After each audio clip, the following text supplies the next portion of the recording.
Wait, do you ever watch like who's like the worst for like going back and forth? Honestly, most podcasters are like really bad at going back and forth. Do you ever watch like Harry Stebbings with 20VC? No, the only podcasters He's that really I watch bad. are Lex and Dorkesh. Yeah. Those are the only two. Lex is fine. Yeah. I feel like there's other like new people who they get really good guests, like they get really good founders to go on. There's another one named Molly Oshia. Yeah. But she like there's no back and forth whatsoever. She pulls up like straight up chat GPT question list and they give really good answers and then they'll say something like really funny and then she'll just ask the next question. Just like no. And but is she like popping off? Not as much as Dwarkesh. Oh, okay. Maybe she'll get like I feel kind of bad because I'm like, yo, you as founder just got like 10K views on her podcast, but her podcast is just cheeks. If you just made a video, you could easily get this amount of traffic. You know what I mean? That's pretty fair. So I'm like, I feel like that's the future is just being able to have a podcaster that like can go back and forth. Well, I guess it also begs the question of like, what's the high bit of a successful podcast? And it's obviously the people you bring on in my head. Yeah, but if it's the people, then like, why aren't founders just like recording themselves? They never do. They don't believe in them. Like, they don't believe they're that like famous that it would draw the attention. And I kind of agree. Like, I don't think a random founder is gonna be able to like draw a massive amount of views to your podcast. I feel like you literally need like Satya Nadella or some shit. And so the question is like, how do you get those chonkers? And I feel like we're in SF. You just need to go and hunt, like literally manhunt them down. But do you not think that like everyone on the street, like literally? Do you not think that okay? For an example, like the Cerebras founder just did a podcast with a bunch of different VCs who are all like bots, right? Yeah. And I'm like, if you're the founder of Cerebras and you just IPO, I feel like people are familiar enough, especially at this exact moment, that you could just start making content. Make your own podcast? Yeah. And you could easily do the same numbers or better, but it would just be like way less robotic. Yeah, why do they not do it? Probably because that's just not what they care about. Because I'm like, they want it to be easier. They don't want to have to go through all the work of like delegating. I don't fucking know, dude. I'm like, this is where the agentic economy comes in. It's like once agents can buy you shit, then they should just be able to say, make me podcast. Then overhead collapses to zero. Yeah. Because I'm like, okay, if you want to make a podcast that let's say is like half an hour, the amount of overhead on that half an hour done by the podcast host is only like another half hour. Something like that. You think it's like that minimal? I guess yeah, if they're like if they're like equipment and shit, like they've already done this before. Exactly. If they're just like hyper botting it, no back and forth, I'm just gonna ask you the list. It's just like you might spend another half hour and another half hour on edit because it's basically unedited. So then why does the CEOs of these companies not do it? I think it's like that thought doesn't go through their head. Like that's what's confusing. I think a lot of companies are starting to make content. It's just like arbitrary companies are making content, but like they're not content maxers though. Exactly, they're not content maxers, unless they're really like. It's like Roy Lee though. Roy Lee's a content maxer. I know, but it's all unrelated shit to Cluely though. But does he even have his own podcast? I don't think so. Maybe he should. Maybe you should interview him next, bro. Okay, here's the funny thing. When I was looking at trying to explore the data center industry, a lot of people who are data center vendors do like pop on podcasts. There are podcasts that are like data center richness. And I'm like, so you're doing $1 billion deals and your podcasts have like 200 views. It's actually insane. Yeah, I've seen literal billionaires go and make like YouTube videos with like less than 1,000 views. And I don't understand how they're so bad. Like, how are they so, I guess they're just socially adept. Or maybe they just don't promo it, or there's just so, that's another thing with the data center vendors. I'm like, if you are selling data center cooling fluid, there are so few buyers that like nobody will look at your podcast. Right, it's not like a spray and pray approach. Like, exactly. It doesn't matter. There's so little like just general B2C engageability that like you just kind of don't have the ability to spread it yourself unless you just have an audience that's really into just business as a concept. But then even still, I'm like, if you just say like, yo guys, my company is big as fuck and I'm rich as fuck. I feel like if you just go that angle, you already are going to create some small audience and then people are going to immediately start gaining interest. But I guess I think you hit the nail on like the head, which is like these people's businesses thrive off of like B2B customers who don't watch podcasts. Uh-huh. And so like, but even like Brian Chesky doesn't fucking run a podcast. No, he gives a lot of talks.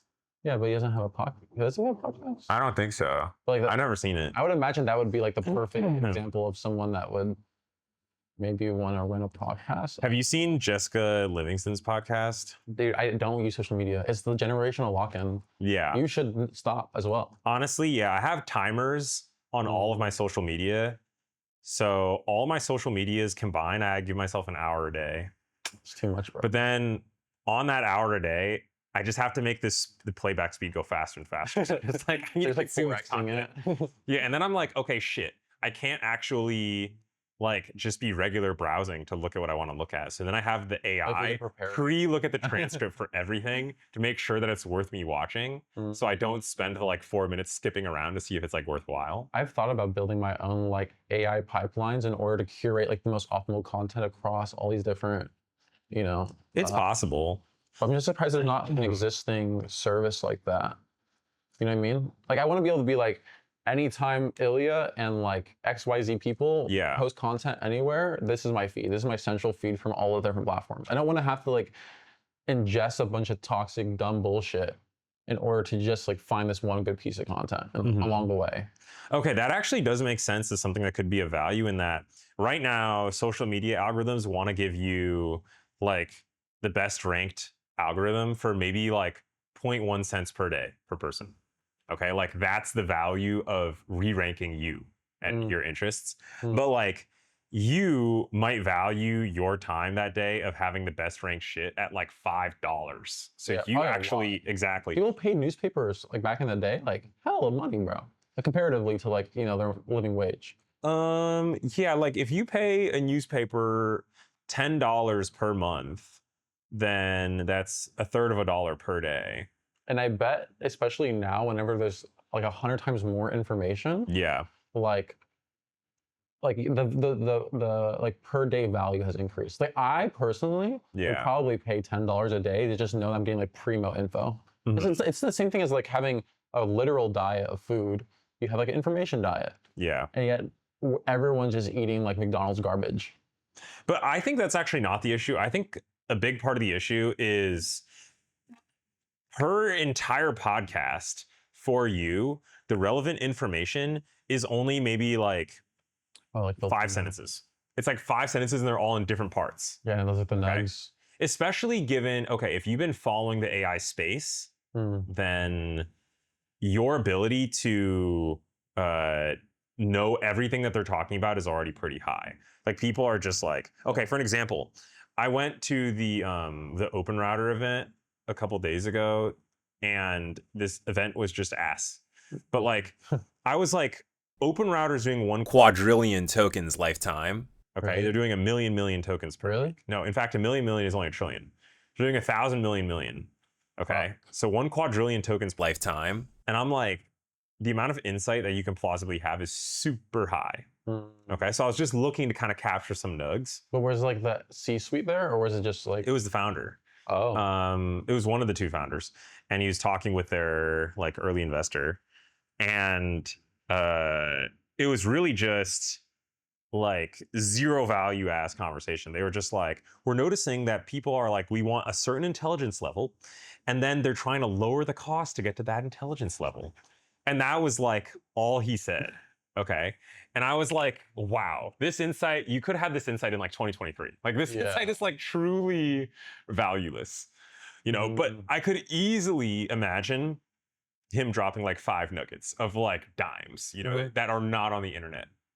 Of like, because I don't know if you've gone on OpenRouter recently, but they like rank all of their use cases. They rank like their blended like input output pricing and like what their cache hit rates are across different enterprises, different use cases, different models, different clouds even. What are their cache hit rates? I was talking to yeah. You remember Tejas was like talking to OpenRouter, and he said that they have like a 1,000 vendor backlog. And I'm like, even just saying information about who's in the backlog, like who do you prioritize, would actually blow some people up or not. Like there's so many angles that it could have been like truly like you can only get this advice here type insight. So if you imagine this is like on YouTube, then like just grabbing a couple of facts. But then you're still going to have the certain intelligence level lower the cost, and then just talk about that for like 5 minutes, but there's nothing there. But then there's still that you can imagine there being some like key insights in location. I mean, that would be ideal, but I almost wonder if you need the bullshit to make the nugget feel like special. Because I'm imagining at the limit what you're saying is like, I just have this newspaper and it's just like nugget. Yeah. And it's just like when there's that many nuggets that they don't land, they don't like hit. It's almost like you need to go through a bunch of pain in order for good things to feel good. I actually feel like, because like what would the perfect product there look like, right? I think a bunch of nugs. The nuggets are just like tweets basically. Yeah. But it's just like we want to host an event, and so we don't want to just make 3 tweets. You know. But you have to think about all the parties' incentives. You ever so I follow a little bit of like Dalton Caldwell's with Michael? Yeah. He had some interesting, he had like one nugget, which is just like, as soon as you see someone speak publicly and they like are a founder of a business, you have to think about their angles. Because no one ever, their angles. Because no one ever just like goes and talks for no purpose. They're always trying to have some specific angle to advertise their own business or their own thing. Understand like the underlying motive. Yeah. Exactly. Because then you know what their biases are. So like for an example, for this OpenRouter event, they're hiring some people, so that's big. Yeah. It was also held, it was joint hosted by Seabury, the realtor group. Okay. And so they're just trying to get leads for people to buy offices. And then also it was co-hosted by their investor. So I'm like, their investors just trying to get deals also. Yeah. So literally like all of them are just like hunting for deals, and they're just trying to like make an event to take up more time so that it's worth it for an event. So I'm like, this event is 2.5 hours, but you only talked for 30 minutes sharp. Well, I guess that's the point then, right? It's like the event is not about transferring knowledge. It's literally just like an excuse for people to gather. Yes. But even more than that, the YouTube algorithm. So maybe like 15 years ago, the YouTube algorithm went from being click-based to watch time-based. So clickbaiting is no longer really a thing. But what is a thing is like taking a video that could be 2 minutes and it is now 1 hour. Figuring out how to get people to like blow it. Watch for 1 hour, right? Yeah. So it's like, so similarly, it's like, yo, I know I want to have people here for like half an hour or an hour, but I only have 5 things to say. How do I just fucking mega spread them out, you know? And so that I think is like the digital version of the same picture of the incentive, right? And how I think you can combat that as someone who has high value for your time is just like, okay, pull all the fucking transcripts, YT-DLP or whatever that command line thing is. YT-DLP. Yeah, exactly. And that one, I don't know how they're not just shutting that down. I'm like, I don't know either. I'm That's like, so good. I'm like, YouTube, you're missing out on fucking ad revenue. Just get that, pull transcripts. I'm like, okay, compare these videos to my /brainstorm folder with my like current thesis of like what is the correct direction, and see if anything is like would update your prediction. Yeah, exactly. Yeah, there's probably a ton of different experimentation you can do, but it's something like that. It's something like go and ingest a fuck ton of context across all these different platforms, and then figure out like which ones have predictive value for my current like mental model of the world. Something like that. Like, but you just need to define exactly what that like criterion is. And then like I would pay for that. If you made that, I would pay for just like a better newsfeed. So just like a further condensed version of your social media? All the social media, like my Bookface, my X.com, my blah, blah, blah. Yeah, for sure. Like, no doubt. I actually thought about building this just because like I wanted it really badly. Well, I give myself a daily newsletter. because I think that is the most condensed format possible, because Where does it draw from? it draws from my YouTube. Oh, like literally your subscriptions, it just goes through. Yeah, exactly. Mm. So actually, am I currently using, okay, I forget if that one is on browser use or if that one is just on like, I like these videos list of channels. Oh. And I think it's been doing okay just from me saying like, I am a founder in like the AI space. So presume like basic ass knowledge I already know. Only tell me stuff that you think I wouldn't know. And it's actually been fine. It's usually like not told me shit that I like already know. You know? So you think maybe, or maybe the issue here is like there's no way to accrue any value. People can just be like, give me like Claude, make me a newsletter, and like that's it. Or do you think this? Do you think like this space can be like iterated on enough such that Claude is never really going to be able to do it like super well? Are you talking about like, does there exist a product to do like social media condensing? Yeah, like I mean, there's definitely a product, but the question is like, is there a defensible product that can be built in that space? Like, it feels kind of like a tar pit, because if there was one, you would think it would have already happened. Like, there's so much bullshit you hear about how, oh, social media is ruining our Yeah. but yet no one seems to have made a sticky enough product that like. Well, because like most people aren't into anything. I'm into stuff, but most people are not super into any subject. If you look at like the default social media algorithm, it gives you like a lot of stuff in a lot of directions, right? And then once you get into a thing, I feel like getting past surface level content is really hard. Once you get into a thing, like if you are into, for example, agentic commerce, you have people who are like, okay, you have like Stripe founder goes and talks about it, but then like, then you start getting into like VC podcast slop, where it's just like the quality content is just like, there's not that much, you know? It's hard to get deep, because like getting deep is like actually really expensive time-wise and money-wise and access-wise, everything. And so like, it's much easier just to provide like very low value content that presumes you're a beginner.